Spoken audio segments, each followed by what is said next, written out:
Hello and welcome to the Self-Made Book Channel and podcast. I'm Bianca. And I'm Byron. And today we are bringing you a new segment, which is business news. Why, Byron? Why not? That's a good reason. So we're just going to give you a bite-sized news bulletin of what we found interesting recently whilst reading some news information. So, do you want me to go first? I'll go first. I'm happy to go first. So the story that I thought was really interesting is the fact that Virgin Australia, the airline, is going into voluntary administration. I thought that was really interesting for a myriad of reasons, but one of the reasons being that obviously they're a huge airline, and the reason they've gone into voluntary administration is because they'd asked for a loan of 1.4 billion from the Australian government, and the Australian government refused to give them this loan. Now, they then went back and back and forth until the point where they said, actually, okay, just give us 200 million. And the Australian government still said no.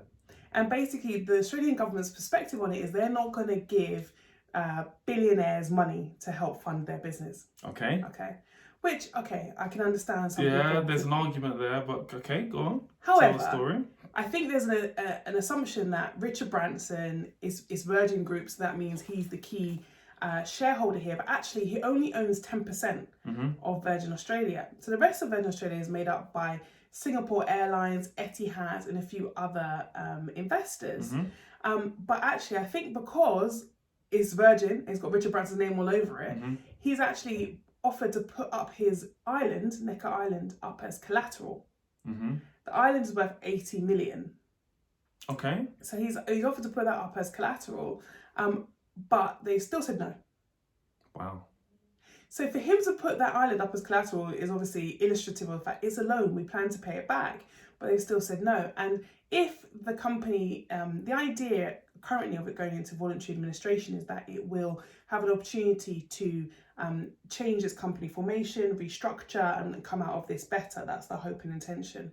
However, in the meantime, it means that 16,000 jobs are at risk. And $1 billion worth of prepaid customer tickets. Wow. And as an organisation, they contribute 11 billion to Australia every year. And if they go out of business, it leaves just one airline in Australia, which is Qantas, which would have a monopoly. And having a monopoly means typically when that happens, or when it happened the last time, is that there'll be a 25% increase in fares for the Australian people. So the argument is, do you back a big business that has billionaires behind it, but actually contributes a fair amount to the economy and will make sure there's no monopoly? Or do you say to them, get on with it, do it yourself? And I think the government at the moment don't want the people to lose jobs, but 16,000 people leaving a job is going to impact the government anyway. So it's a really interesting quandary, and I think what's really interesting is that everyone always looks to the billionaire or the millionaire and expects them to be able to pony up the money to make their business sustainable. And the same has happened with Victoria Beckham, with people arguing with her using the furlough scheme. But the reality is, just because you have to separate the business from the personality. And I think just because you are personally a billionaire doesn't necessarily mean that you have to back your business with all of your money. Because actually, if you're a billionaire, you probably have got investments in lots of things. And right now, those investments are probably not doing very well. So maybe he cannot afford to do that. Maybe he's not liquid.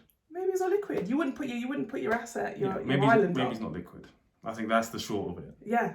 But anyway, that was my news story that I thought was really interesting. Because even big businesses are struggling right now. And I think it's so easy. I remember having an argument at the beginning of this on Instagram with someone who just thought businesses should just be able to maintain for 3 months. Actually, even big businesses are struggling. So that was my story. Byron. Sure. So my one is Disney, the theme park. Okay.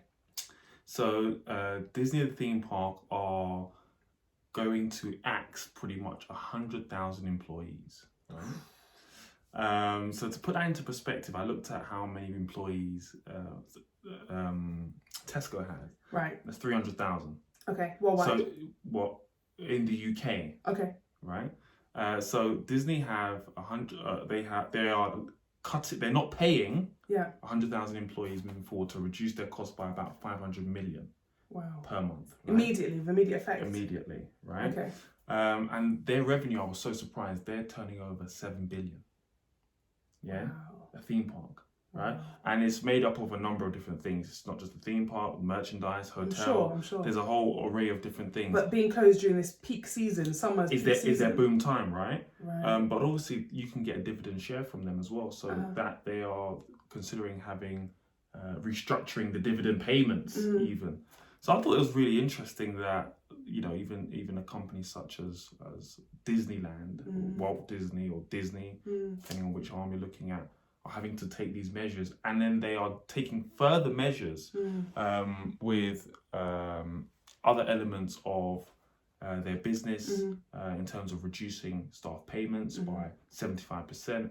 So I just thought it was really interesting piece of news that these guys are taking these measures really to survive.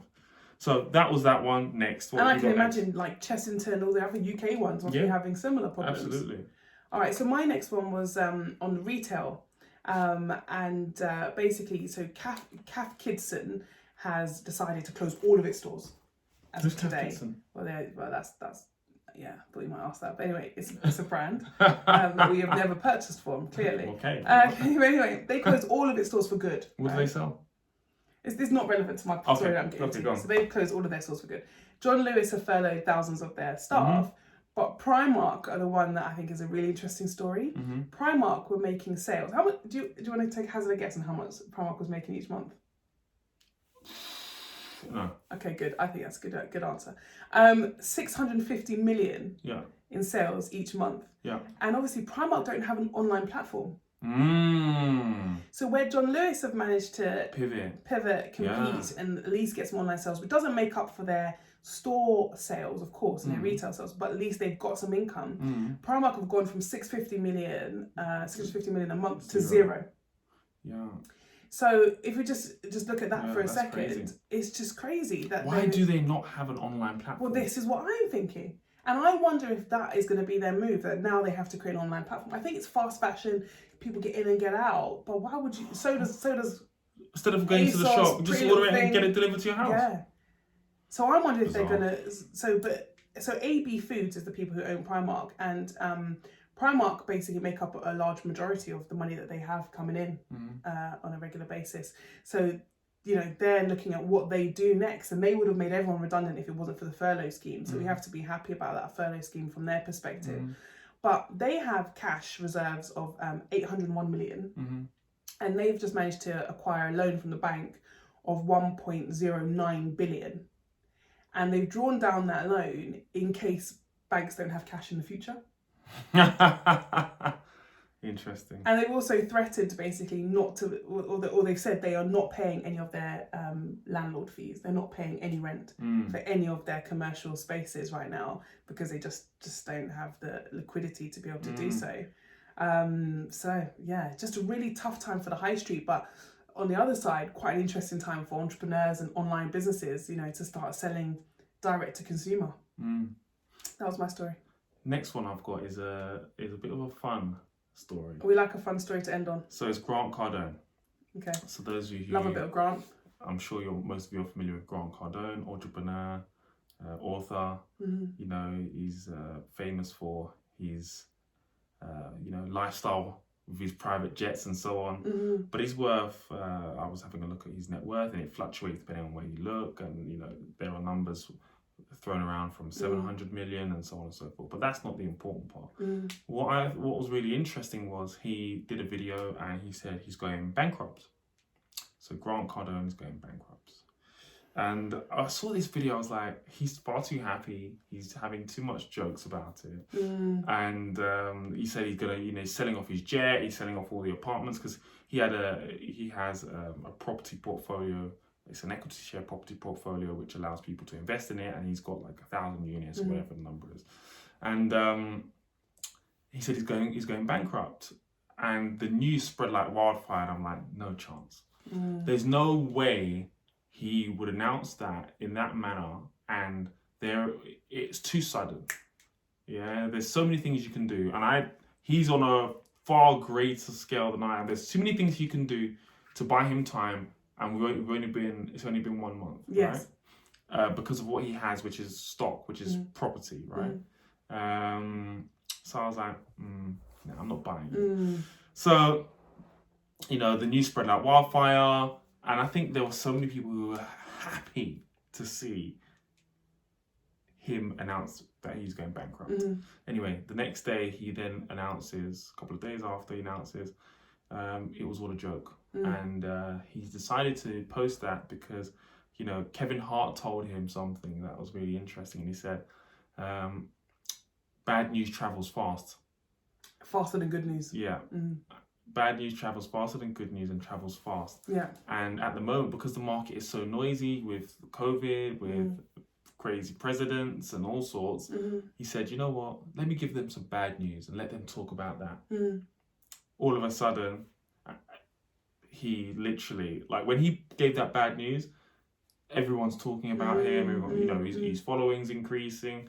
And then he said, yeah, it was all a marketing tool so that you guys can notice me. And I was like, ingenious, fake news. You know what, the summary of that is, never miss a good crisis. Never miss a good crisis. An opportunity in a good crisis. Wasn't that what he said? Someone said it. A few people have said it. Even Deepak Chopra yesterday was saying that. Never miss. Chopra. Okay. Yeah. Never miss a good crisis.